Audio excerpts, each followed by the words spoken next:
If your team agrees with you but never takes action, this episode's for you. It's time to stop settling for input and start asking for ownership. Welcome to It Doesn't Take a Genius. Ramsey! You know, I've enjoyed our little, we're calling them cold opens. I think that's appropriate. We're not as funny as Saturday Night Live, but I've enjoyed these times where I get a little bit of a dramatic reading. So this has been good for me. Thank you for that. Oh yeah. You're Morgan Freeman, James Earl Jones. You're those guys all rolled up together right there. That's right. That's right. Yeah. So yeah, the great topic today. I think it's one that everybody can relate to. Most frequently we hear this as when you're talking to people and they, you ask them what's working and they tell you, and then you ask them, all right, what do we need to change about, your organization or your department? And somebody shouts out, we need less meetings. Right. We have too many meetings here. There's just way too many meetings. Can't get the work done. So the meeting, the dislike of the meeting is not a problem with the meeting. It's a symptom of a dysfunction within the meeting. That's right. We're not getting anything done. Yeah. Nobody opposes a productive meeting. They would actually like more productive meetings. Yeah. If we could have some of them meetings where we get stuff done, I'd go to more of those. And there's usually that sign, and we talked about this in the cold open, that you're trying to make some progress, and the leader of the meeting, whoever's running the meeting, says, all right, so what do you guys think? And people are like, yeah, this is a problem. Yeah. But then nothing happens, right? Like we don't do anything. And that means what we've done is we've had a cathartic moment. We've all just sort of vented and expressed our problems. And then we say, all right, well, good talk. We're going to work on this. Well, you're not done yet, right? You're not done. Yeah. And sometimes even when they're in the hallway after the meeting, they'll talk about how great the meeting was. Man, that's a great discussion. We really got some stuff out on the table. And then that euphoria is going to wear off because they're going to come back a day, a week, a month, whatever their follow-up time frame is, and they're going to have the exact same meeting. That's exactly right. With the same or let's be charitable. Maybe they let it build up until it's come to a head a year later, and then they'll have the same meeting. Yeah. We'll get together. We'll get it all out. We'll even discuss some potential action items. Have a great discussion, and then it ends at that. And as I was thinking about this topic, right, I was thinking about it in terms of DISC, the behavioral styles assessment, and that people in the I and the S category tend to struggle more with this than the D's and the C's of the world. Mm-hmm. It's just, we have great discussions. We get off track. It's fun. It's engaging. It's energizing. And what did we decide? Right. I think you could even drill that down to just the D's, because, the C's can get stuck in the analysis loop. Right. The I's can get stuck in talking about all sorts of other things, but the D's, the core question for the D is, am I winning? Mm-hmm. And so what are we going to do? We got to do something to take action here. You taught me a very handy question years and years ago, and it's frankly the point of this episode, taken from our hit book, The Inquiring Leader. I have one of those. I thought you might. So in The Inquiring Leader, we talk about this, but it's a core question I really learned from you, probably a decade plus ago, 2 decades ago at this point. But why don't you, we're suggesting that all this stuff about talking is great, but then there eventually needs to come a follow-up question that creates commitment. So you've got a really good one that takes us down the road of action. You want to share it? Yeah, the question, and it's not mine. I borrowed it from when I was in the world of regional banking. It was a Mm, question that I got there, and the question is simply this: towards the end of this great discussion, you ask this question: What will you do more, better, different, or less because of the conversation we just had? So, what will you do more, better, different, or less? And when you ask it quickly, people always laugh because it sounds like more, better goes together. Like, so what are you going to do more, better? Well, I'm going to be better at follow up. I'm going to be better at prospecting.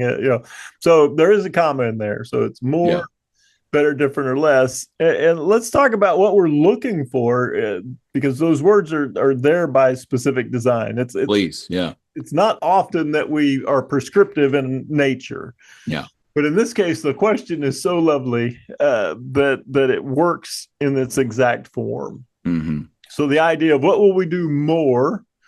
Maybe we're already doing it. We just need to ramp up the frequency.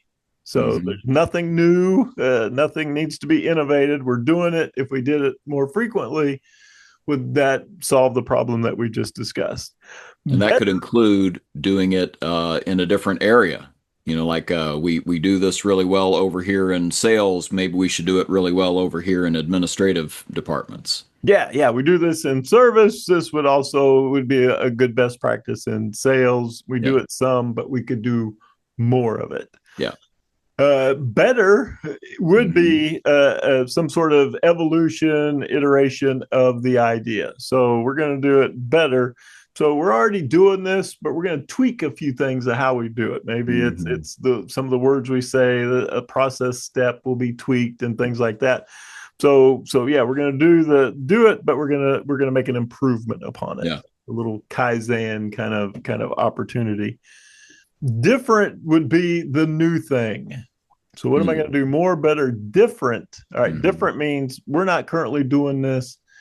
This is going to be an add, an addition, a new thing that we could start doing based upon the discussion that we just Hmm. had. And then my favorite piece of this question, which you can't Yeah. leave out, right? Because sometimes this is where all the good stuff happens, is more, better, different, or less. Hmm. Sometimes, in order to get better, there are things we need to stop doing. Hmm. So in good coaching, we want to start a behavior, stop a behavior, or continue a behavior. This could be a stop a behavior. Right. So if you're going to, with all the things we've discussed, what would make you more effective? Uh, Less time on the TikTok. Right. Yes, less time on the TikTok. Right. What is the Yep. thing that you're going to take away in order to make room for more productive behaviors? And so that less leaves space in the mind of the person you're asking this question of to make that change, because almost everybody defaults to they're going to do something more, better, or different. Right? We Yep. every time we have a discussion about you know increasing production, increasing sales, it's all right, I can do more, I can do this better, I can do something different. Yeah. For some reason, it doesn't pop into our head automatically that maybe there are things I need to quit doing, right? Yeah. To pull back on that would allow for the increase towards the goals. Yeah. I think you're making a great point about not leaving off less from the list because think of all the reasons we would not go down that road, right? I'm going to do less stuff. Well, maybe my ego is tied up in that stuff, and so I don't want to let go of those things that I say I'm going to do less of. Maybe I feel like a little guilty because I should be doing stuff. Well, no, actually, as our leader or in your role, we needed you to do less of that stuff because there's other richer things. But boy, it takes a lot of faith, a lot of trust in yourself that's going to pan out, and that you should trust that process and let go of some things. So to sort of slow down and go through all four seems really key. Oh yeah, Um, and it's funny because I've used it 20 years now, 20 plus years now, And it's really funny because I've gotten a number of emails and text messages over the years, and it's simply, what's that question I'm supposed to ask at the end? And they'll have it. They'll have like more, different, less, right? But they know they're like, I know that's not all of it. Like, what's the whole question? And so, Right. so when you get people, reaching out to you for the magic question, Yep. like, oh, this is a good one, right? I get guys who want to get it right because they felt the power when we've asked them the question, uh, Right. and they know that if they ask it that way, they'll get good stuff. Now, do you think that the order matters? Hmm. I've never switched it around just because that's the way I was taught it. Hmm. And so, yeah, to me, more seems like the easiest one. Mm. Better would be the next easy. Yeah, we can tweak it a little bit. Different, more difficult, right? I've got to add something new. And less, like I said, The curveball. doesn't even get considered Right. Right. until you raise it as a possibility. Yeah. So, so yeah, I do think, yeah. Does it have to be in that order? No. Does the order seem to somehow make sense? Seems like it. Fair. Okay. Well, let's talk about why this question works. And obviously we have been because we've been talking about how it's action. We're finally taking action after, all this talk, talk, talk. We're going to do something, whether it's more, better, different, or less, we're going to do something. But beyond the fact that you're taking action, there are some other benefits to this question, and one of which is ownership. You want to speak to that? How does this question allow us to take ownership? Well, I think that's incumbent in the first few words. Hmm. What will you Yep. do? Like, Yep. what will you do? Not what will we do? Right. I will do. All right, Yep. we can share that. But what will you do? And for for some people, who struggle with being direct, right? That is the perfect accountability question. Yeah. Yeah. And the ownership is in the word you. Yeah. Right? For those that struggle with commitment, getting their people to commit, they can be asking this question. Mhm. And at the same time, it's a fairly diplomatic question because it doesn't really assign any blame, right? That's another benefit of this question. And you'll see people, right, deflect on this question. Uh-huh. All right, so what will you do? And they'll go, well, what we need to do is, we need to spend Yeah. more money on marketing, advertising. We need to, rearrange the floor, things like that. And yep. And what will you do? Yep. Right. Coming back to it. So they will default back to the grand we. Yeah. And it's always funny. You're like, those are all good. All right. And then what will you do? So Ah, if you're a dang manager, it.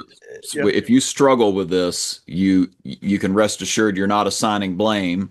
But if you want them to take action and you want them to take ownership, you may have to circle back around and ask it again once they've got out all the things that are not under their control. Yes. Yeah. Okay. Yeah. And there may be some good ideas in there. Write Yep. them down. Right. As an organization, there may be some things we need to do. And at the end, there are things ideally within the scope of control of each individual that would make us more successful. Yep. I Yep. need to know what they're going to do that's within the scope of their control. One last benefit of asking this question that I think we ought to talk about is the fact that it sort of prevents us from getting in the trap of, and I call it the home run trap. It's like we're not going to do anything unless we can hit a home run and say that we're done. We've finished the task, we've solved all the problem. That's not realistic, right? What it's more realistic to continually evolve, continually improve, and make it better all along. The question doesn't say what do we need to do to get this fixed so we never think about it again. That's not the question, right? So it's not set up to solve a problem. It's set up to make sure we're assuming that we're going to evolve after every conversation. Oh, yeah. Yeah. Well, it gives you the opportunity I like the catchphrase, right? Going from commentary to commitment. Yeah. Yeah. Yeah. So I'm going from commentary, right, to commitment. And now it gives me the opportunity to follow up Right. on that thing that Right. you said you were going to do. So even if they don't dodge the question and they do say more, better, different, or less what they're going to do, and you don't have to follow up and ask the question again, you will be following up in 2 weeks, 30 days, whatever you've decided is the appropriate time frame.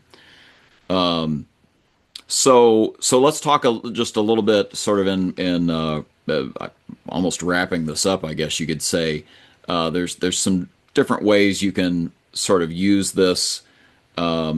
Instead of saying, "Hey, thanks for the input in today's meeting," you can immediately go to, "Great, this is great input. What will you do more, better, different, or less?" Right there in the meeting, right? Yep. Same with those of you that are tempted to just say, "All right, we're going to meet again next week." Well, we haven't decided to do anything. Why would we meet in a week if we haven't actually decided what we're going to do more, better, different, or less?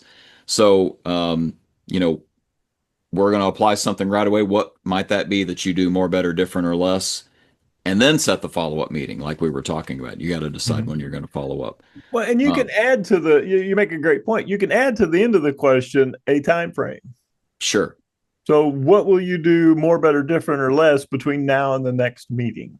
Yeah. All right, we meet every 2 weeks. We meet Yeah. every week, whatever it might be. So now I've set right, not a big grand to do. It's like, okay, in the next 2 weeks, Yep. when we check back in, what should we expect to see? Having been done. 100%. And by the way, that's sort of the last thing I wanted to mention is, that there's times where people just don't know what to do, and so they'll say something like, "Let me think about it. I don't know." Look, in coaching, that's good news. You don't know what to do. Wonderful news. That must be why we're here. If you did know what to do, you'd be doing it right now. So it sounds like you need to do some thinking about it, is what you're saying. So there's the commitment, right? The different thing I'm going to do between now and our next meeting, now and the next, session we have, I'm gonna go do some thinking about this. And that is what you will bring to the table when I follow up with you to see what you decided on. What conclusions did you come to? Oh, you have new insights? Let me hear about those. Da da da da da. Great. That sounds like some new awareness. Let's take action. What will you do more, better, different, or less as a result of that new awareness? So maybe the process goes a little longer, but look, we've still advanced the ball, right? If we've even got it to the point of saying, "I don't know, I need to think about that," we have actually made progress right then and there if the person commits to go think about it. So the question works either way. Oh yeah, yeah. And sometimes it's an opportunity to brainstorm possibilities, potential action items, and then get the person to commit to one of those things that we've just discussed. Yeah, yeah, yeah, yeah. Yeah, brainstorm session and then a commitment. Yeah, Mm-hmm. love that. So let's quickly review. Uh, More, better, different, less. All four have to be included. We're suggesting that this is what you ask once there's some awareness that's been reached or you're getting to the conclusion of the meeting. And we're saying that you can ask it multiple times until you get them to land on something that they own and would be an evolution for them. And we're also saying that there would be a follow up to find out how that went, whatever was done more, better, different, or less. Oh yeah, yeah. I mean, the follow up just almost has to happen because you've got this commitment. Yeah. And it, as a natural leader, you should be thinking about, all right, how did that turn out? Yep. Just that natural curiosity of, That's it. hey, they said they were going to do this thing. How'd it go? Yep. What progress did you make? Yeah. And that includes somebody who just says, "I just thought about it." Great. What progress did you make? I did some journaling, or I brainstormed a list, and here's a conclusion I came to. Great. Now we can take that and run with it. Mm-hmm. But I hope people are seeing as they listen to this, could it be in a one-on-one? You bet. Could it be in a leadership team meeting? You bet. Could it be after a training session like you and I have done many, many times? You bet. Could it be for an underperformer where this is a sort of a difficult conversation, a crucial conversation? You bet. And I think the one last thing about that we need to say is that if you really do want that accountability based on whatever was decided, you probably ought to write it down or send an email or do something that documents what you've decided, because that's accountability. We say this all the time. Accountability is giving an account. So you can't give an account if you don't know what it is you're giving an account of. And so get this in writing, put it in an email, do something so that the two of you have it documented and know what's been agreed on. Oh yeah. Well, I love all of that. And then maybe the final tip is if you have a set meeting time, manage your time so that you have time for this question at the end. Oh yeah. Yeah. This is not the while everybody's running out the door. Right. What will we do more, better, different, or less based upon everything we just talked about? Yep. As they're all packing up and leaving Yep. to go to the next priority. So yeah, manage your time so that you leave enough space to ask the question, let them answer the question, and capture the answers to the question. Great, great, great catch. All of our workshops are designed that way, right? That's how we go to work. All right. Insight without action is a leadership dead end. We're suggesting this one question. Once that awareness has been unlocked, once you've talked it through, if you can ask it consistently, it can really flip that switch. So we're inviting everybody to do that, and that's really what this episode is about. If you want to find out more, I'm holding the book upside down, but now I'm not. The Inquiring Leader. It's an excellent text. And just to let you know how important the question is, it's on page 2. Page 2 of the book is where you will find this question. So yeah. By the way, Mike, I received an email recently saying that somebody has bought 4 copies for various people in their lives. So I don't want to say New York Times bestseller yet, but I mean 4 closer. So, Yeah, that's fantastic. Yeah, we've gotten some good feedback on the book. Yep. And yeah, it continues to help. So by all means, check it out. We've got 4 other podcasts on the book previous to this one. More to come. More to come. So yeah, stay tuned. Well, with that, we're going to turn it over to our illustrious announcer, who has, frankly, should be doing all the cold opens, but we'll let him talk. Yeah, we don't have that in the budget. And that's it. Join us next time when you'll hear Mike say, well, I'm sure he'll say something pithy. Don't miss it. Next time, it doesn't take a genius. That's good enough.